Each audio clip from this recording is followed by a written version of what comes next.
नमस्कार, मैं आपके साथ के राणा वीआईपी न्यूज देख रहे हैं आप। स्वागत है आप सभी का बिहार झारखंड बुलेटिन में। पश्चिम बंगाल में होने वाले आगामी विधानसभा चुनाव को लेकर जहां बीजेपी और टीएमसी के बीच संघर्ष जारी है, वहीं झारखंड मुक्ति मोर्चा ने भी पश्चिम बंगाल में आगामी विधानसभा चुनाव लड़ने की घोषणा कर दी है। इसी के मद्देनजर पार्टी के महासचिव सुप्रियो भट्टाचार्य और झारखंड सरकार के मंत्री चंपई सोरेन कोलकाता में बैठक कर रहे हैं। इस बैठक में पार्टी को मजबूत करने और चुनाव में पार्टी की पकड़ मजबूत करने की रणनीति पर चर्चा की गई। इस बैठक में बहरागोड़ा के जेएमएम विधायक समीर मोहंती भी शामिल हुए। बंगाल में झारखंड मुक्ति मोर्चा के शीर्ष स्तर के नेता और कार्यकर्ता भी शामिल हैं। आपको बता दें कि आज झारखंड के मुख्यमंत्री हेमंत सोरेन अपने पूरे परिवार के साथ पश्चिम बंगाल के वीरभूम स्थित मां तारा के दरबार में मत्था टेकने पहुंचे थे। बंगाल में सीएम हेमंत सोरेन का यह दौरा कहीं ना कहीं पश्चिम बंगाल में होने वाले चुनाव में पार्टी की बढ़ती सक्रियता की तरफ इशारा कर रहा है और साफ तौर पर संदेश दे रहा है कि यह दौरा मां तारा का आशीर्वाद लेने के साथ ही बंगाल में होने वाले चुनाव में झारखंड मुक्ति मोर्चा पार्टी की चुनावी जमीन तैयार करने की कवायद की शुरुआत है।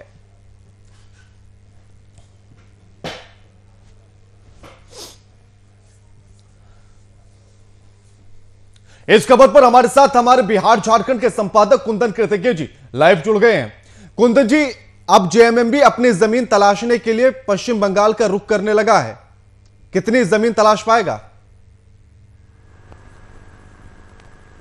देखिए कि इसके पहले भी पश्चिम बंगाल में जितने आम चुनाव हुए हैं उन आम चुनावों में हर बार जेएमएम की तरफ से उम्मीदवार उतारे जाते रहे हैं। इसके पीछे की मुख्य वजह यह है कि पश्चिम बंगाल के वो सीमावर्ती जिले जो झारखंड और बिहार की सीमाओं को से सटे हुए हैं, वहाँ की सभ्यता, संस्कृति, बोलचाल, रहन सहन, तमाम चीजें हैं वो झारखंड और बिहार की संस्कृति से मेलजोल खाती हैं। आप देखेंगे कि संथाल परगना के जितने 6 जिले हैं उनमें से जो पश्चिम बंगाल के सीमावर्ती जिले हैं वहाँ पर बोलचाल में भी बांग्ला भाषा का इस्तेमाल किया जाता है और वहाँ के नागरिक, वहाँ की जनता जो है वो बांग्ला भाषा में काफ़ी कन्वर्सेंट होती है, काफ़ी कम्युनिकेटिव होती है।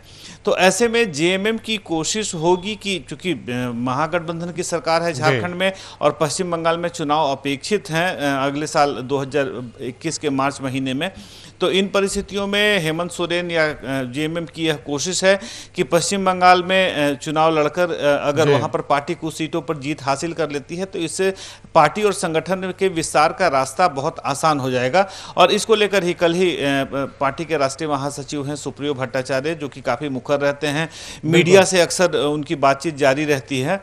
सुप्रियो भट्टाचार्य के साथ चंपई सोरेन और समीर मोहंती, ये तमाम लोगों ने कल कोलकाता में कुछ मुलाकातें की हैं, बैठक की हैं और उसमें पार्टी की आगे की रणनीति पर विचार विमर्श किया है। एक तरफ जहां बंगाल में आप देख रहे हैं, अगर कुंदन जी देखा जाए तो पश्चिम बंगाल में जो अभी तक की रणभूमि नजर आ रही है, एक तरफ टीएमसी और दूसरी तरफ बीजेपी है। अब ऐसे में जेएमएम कितना फिट बैठ पाती है खुद को और कितना आशीर्वाद मां तारा का ले पाएगी?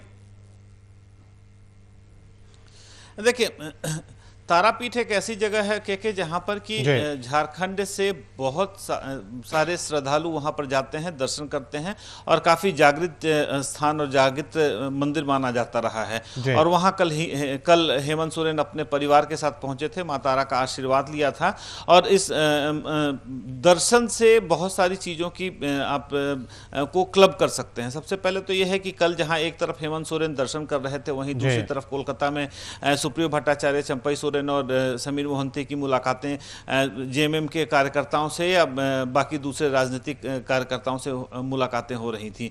इसके साथ दूसरी बात यह है कि जहां जेएमएम की फिट बैठने की बात है, अगर जदयू पश्चिम बंगाल में चुनाव लड़ने की सोच सकती है, जदयू जो कि किसी भी तरीके से पश्चिम बंगाल की राजनीति में जदयू का कोई तालमेल नहीं बैठ पा रहा है, तो कहीं ना कहीं जदयू से ज्यादा कंफर्टेबल पोजीशन में जेएमएम नजर आ रही है।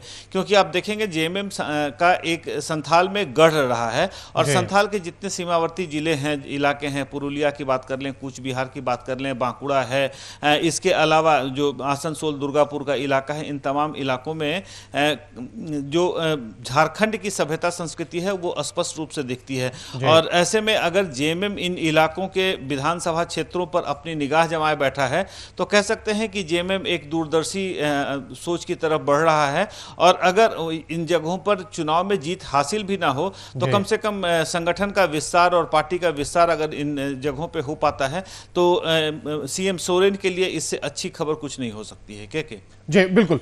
और अगर देखा जाए जिस तरह से अभी हम बात कर रहे थे, अभी चुनाव काफी दूर हैं, उस हिसाब से भी अगर देखा जाए तो अभी तस्वीरें तमाम बदलेंगी।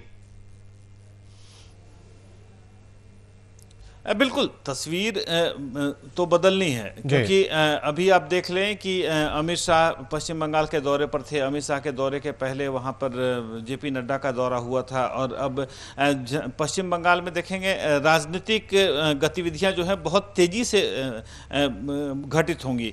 कल ही 34 तृणमूल कांग्रेस के 34 पार्टी के शीर्ष नेताओं ने पार्टी छोड़कर भाजपा का दामन थामा था। अब कुछ न कुछ टीएमसी लगाने की भाजपा में कोशिश करेगी, तो ये जो ट्रांसफर पोस्टिंग का खेल है यह जारी रहेगा।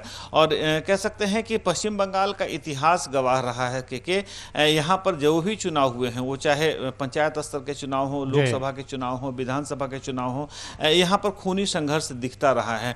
और शायद यही वजह है कि यहाँ पर लाल बंगाल की संज्ञा दी जाती रही है। और खास करके चुनाव के समय में बंगाल हमेशा से लाल होता आया है। पहले यहाँ कम्युनिस्टों का गढ़ हुआ करता था, जहाँ पर ज्योति बसु और बुद्धदेव भट्टाचार्य जैसे मुख्यमंत्रियों ने यहाँ पर सरकारें चलाई हैं। उसके बाद एक लाल संघर्ष के बाद जाकर यहाँ पर टीएमसी ने सत्ता में जगह बनाई। और अब टीएमसी के बाद जो संघर्ष की पृष्ठभूमि है, अब वहाँ पर वामपंथियों का जो संघर्ष है वो समाप्त हो चुका है। अब वामपंथियों की जगह टीएमसी का संघर्ष भाजपा के और बीजेपी के कार्यकर्ताओं के साथ हो रहा है। तो क्या ऐसी तस्वीरें भी कुंदन जी पश्चिम बंगाल में, क्या ऐसी तस्वीरें भी देखने के लिए मिल सकती है जैसे हमने बाकी चुनाव में देखी है कि सब अलग अलग लड़ते हैं, फिर जैसे जैसे चुनाव नजदीक आता है तो गठबंधन बनने शुरू हो जाते हैं?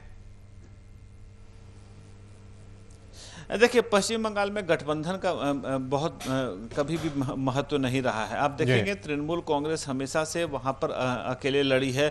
और तृणमूल कांग्रेस ममता बनर्जी ने जब से इसकी स्थापना की थी तब से लेकर आखिरी समय तक, जब तक उन्होंने सत्ता में स्थान नहीं बनाया था, तब तक वामपंथियों के साथ उनका खुला संघर्ष रहा है। और उस संघर्ष में यदा कदा ही कुछ बंद और बाकी धरने प्रदर्शनों को छोड़ दें तो ममता बनर्जी ने अकेले ही मोर्चा संभाल रखा था। और अब अगर भाजपा की बात लें तो एनडीए के तमाम घटक दलों में से केवल और केवल भाजपा ही वहां पर टीएमसी के साथ संघर्ष करती हुई नजर आ रही है। जहां तक जदयू का जाकर पश्चिम बंगाल में चुनाव लड़ने की बात सामने आ रही है तो जदयू भी वहां एकला चलो की राह पर ही दिखाई देगा। वहां पर भाजपा के साथ उनका कोई गठबंधन होने की संभावना नहीं है और इस तरीके की कोई भी कवायद नहीं की जा रही है।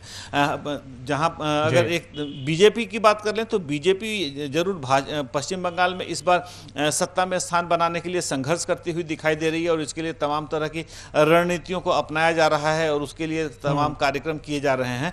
आप देखेंगे कि जिस समय बिहार विधानसभा चुनाव हो रहे थे उस दौरान अमित शाह कलकत्ता में बैठकर अपनी तमाम रणनीतियों को अंजाम देने में जुटे पड़े थे। और अब धीरे धीरे जब चुनाव नजदीक आ रहे हैं तब जेपी नड्डा से लेकर तमाम आला नेताओं का वहां पर दौरा शुरू हो चुका है। और जेपी नड्डा के कार्यक्रम में जिस तरीके से पथराव किया गया था टीएमसी के कार्यकर्ताओं के द्वारा, तो यह भी एक आप कह लें कि बहुत बड़ा मुद्दा बना हुआ है।